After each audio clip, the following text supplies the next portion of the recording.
मजाक अगलन सां एतिरी कर जो सुभाणे तूं सही सघे।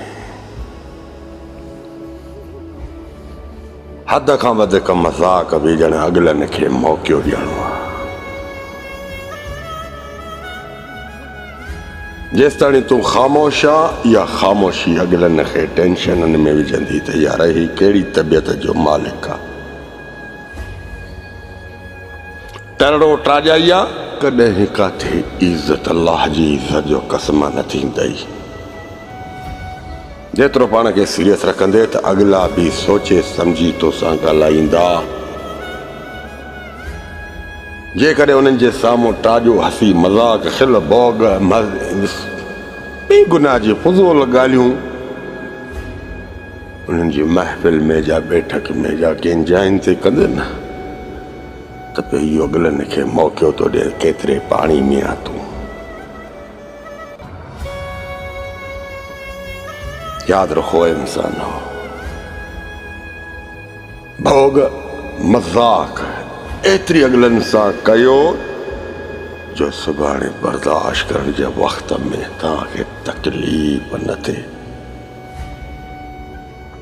तव्हां कंदा घणो आहियो।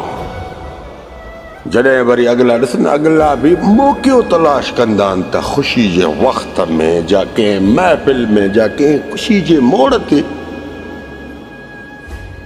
जॾहिं अगला ज़लील करण ते ईंदा न त बाक़ाइदे तव्हांखे ख़ामोश करे छॾींदा आहिनि। वरी दिलि दुखाई आहे तो मुंहिंजी यकीन करे बस एतिरो चवंदो मां त दुनिया करे या तूं न करे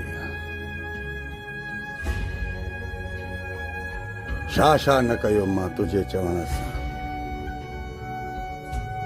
सभु शइ कई पर तो मुंहिंजी जेका इज़त कई मां क़यामत ताईं माफ़ न कंदुमि। पर सभु ॻाल्हि हिकु ॻाल्हि मुंहिंजे अंदर में तुंहिंजे लाइ एतबार हुयो।